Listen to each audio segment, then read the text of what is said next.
Hi, we're going to see how this goes. I'm not sure of your name. I think it's Caillou on our channel. Was asking about the secret of the golden flower. And the secret of the golden flower is a Taoist scripture that was channeled back in the 17th century. And it's interesting. I'm going to read you a little bit about it from Wikipedia. And it seems to have, even though it's a Taoist text, it seems to have some Christian terminology and ideas in it. And maybe we'll read the first chapter of it. It has 13 sections. I'll just read you a little bit. The Secret of the Golden Flower is a Chinese Taoist book on Neidan, inner alchemy, meditation, which also mixes Buddhist teachings with some Confucian thoughts. It was written by means of the spirit writing, or Fuji technique, through two groups in 1688 and 1692. After publication of the translation by Richard Wilhelm, with commentary by Carl Gustav Jung, it became modernly popularized among Westerners as a Chinese, quote, religious classic, and is read in psychological circles for analytical and transpersonal psychology considerations of Taoist meditations, although it received little attention in the East. So this is saying that this guy, Richard Wilhelm, in 1929, did a translation of it, and then he gave it to his friend, Carl Jung, who also helped to popularize it because Carl Jung was he became a very big name. And this text became a religious classic, although it didn't get too much, it wasn't considered too highly, I guess, in Taoist circles or in the East, but in the West it did. So it's kind of funny how that happened. And then it got translated more recently by a guy named Thomas Cleary. So let's just read a little bit more of this. This is the Wikipedia, and I'm going to post the link to it. So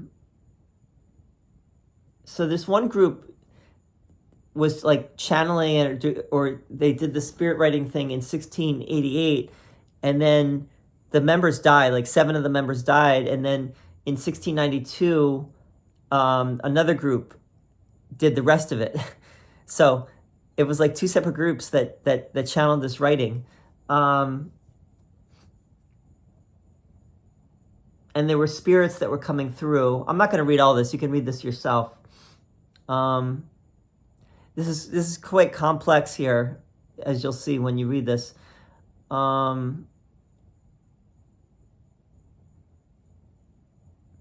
Richard Wilhelm, he was a missionary in China. He got a copy.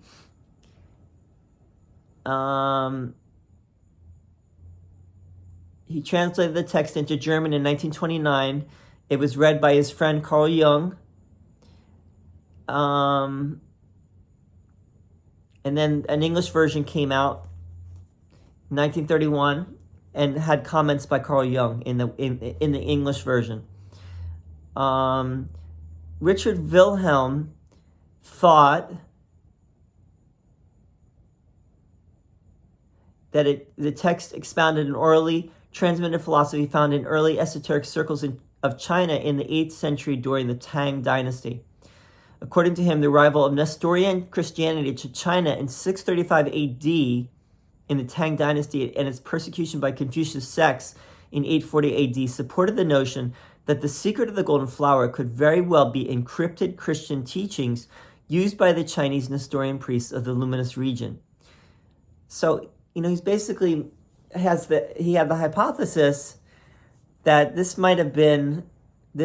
scripture might have been largely a Christian text that was made to seem like a Taoist text, but it was like Nestorian Christian concepts couched in Taoist, language, and that's why you see some, it has echoes of Christian teachings, and we'll have to see when we read it, but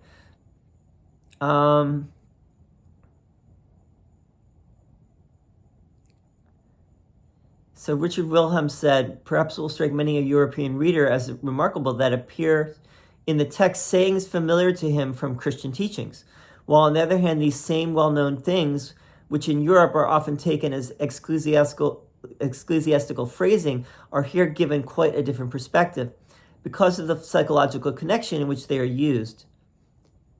Anyway, you can read more of this if you're interested. So there's Richard Wilhelm's translation, then there's Thomas Cleary's translation that came out in 1991, and he had a different version, and it was 13 chapters, and Wilhelm's was 8 chapters. And then people criticized Cleary's translation, and Cleary was like, he was criticizing Wilhelm and Jung. And then Carl Jung said,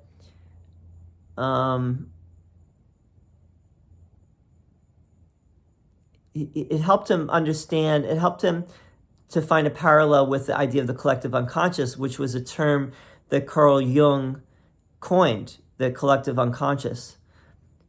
So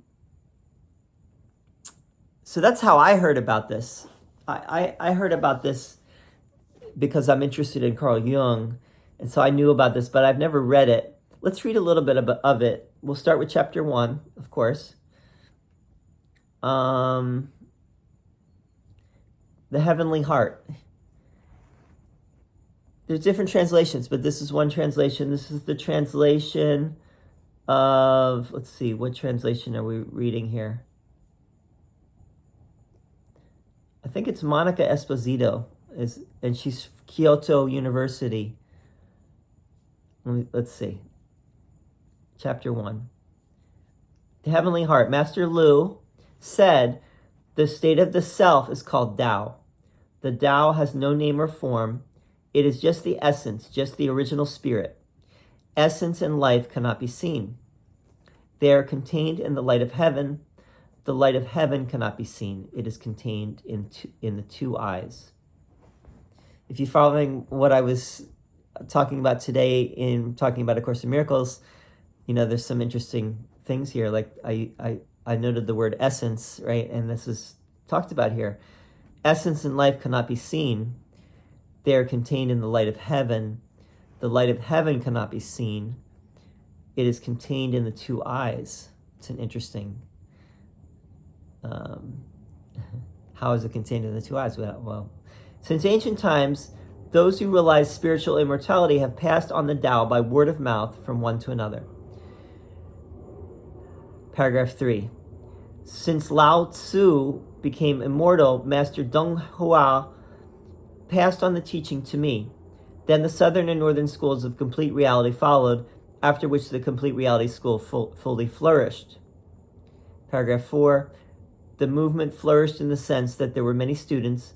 At the same time, it declined in the sense that the inner teaching deteriorated. This has continued up to the present day, so that now it is extremely superficial and diluted. Number 5, paragraph 5, the degeneration of the teaching has reached an extreme. Extremes give rise to reversions. Therefore, Master Tzu bestowed his kindness to liberate people, especially setting up the teaching of a special transmission outside of doctrine for those who had the highest capability to understand. For everybody who heard, it was a rare opportunity.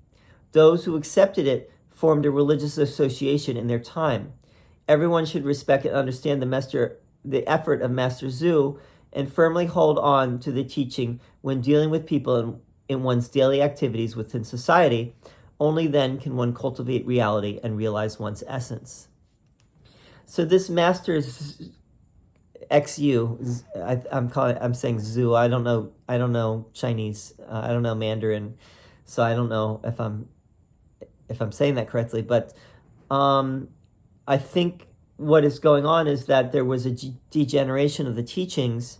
So this was like a special teaching that was given, and I guess was written down to to prevent the degeneration of the teaching. Now I am bestowed, number 6, now I am bestowed with the honor to be your guide and will first reveal to you the secret of the Tai golden flower, and then I will explain the rest in detail. Paragraph 7, the Tai is the term given to that which has nothing above it. The secret of the elixir of life consists in using action in order to attain non-action. One must not wish to leap over everything and penetrate directly. This is just like A Course in Miracles, is that you do it step by step, and you don't try to go faster than what you're ready for, but you are using action to get to non-action. The doctrine I transmit directly brings up working with essence and does not fall into a secondary method. That's why it's wonderful. Paragraph 8, the golden flower is light. What is light? It is symbolized by a golden flower, which hides the word light in it. I guess there's a play on words there. It is the true energy of the prenatal Tai. This is what is meant by the saying, the lead in the homeland of water has only one taste. Or the lead in the homeland of water has only one taste. I don't know.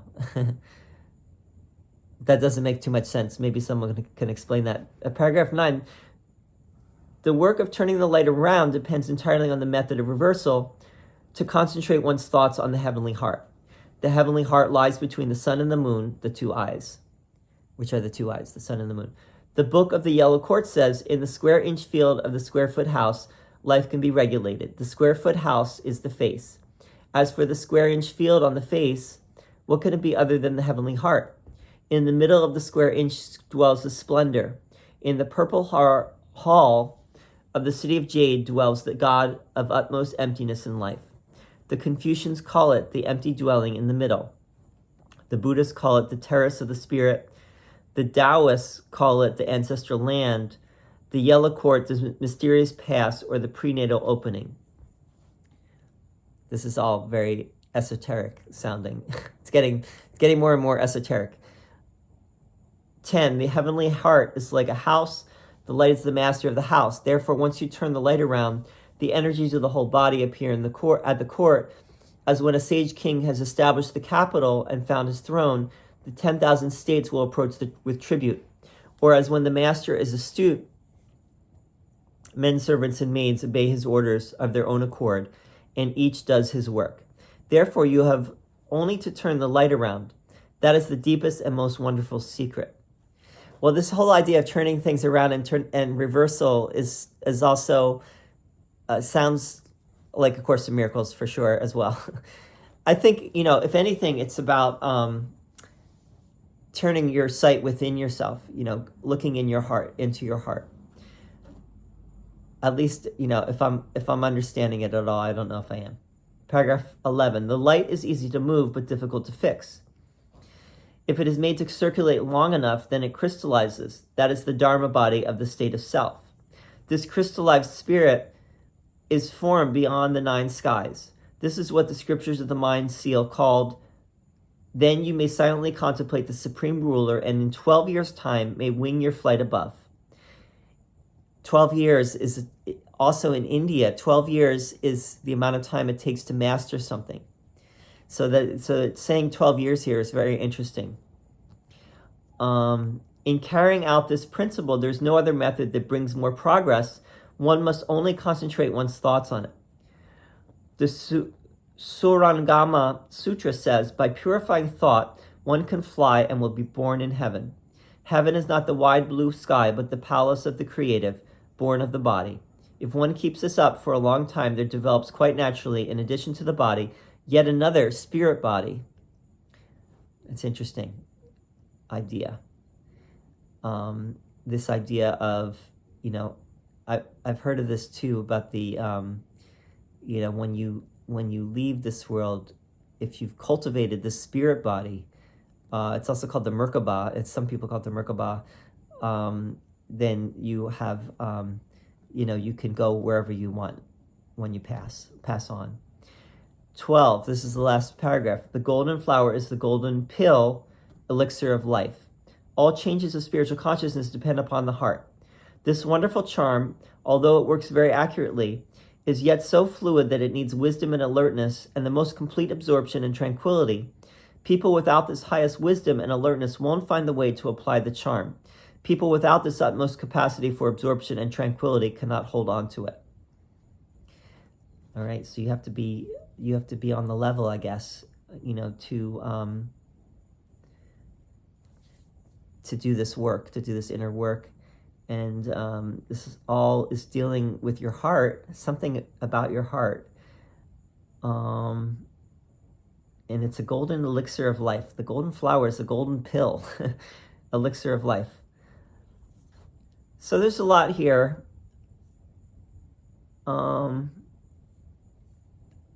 But that's the first chapter. Well, I'll read more, but not right now. I just thought I would break the ice and read that. And there's 13 chapters in all here. And then maybe I'll read a few more chapters next time, and we'll see what else it says. That's the beginning, and I'll post the links on this video if you want to read it. And would always love your comments and your thoughts.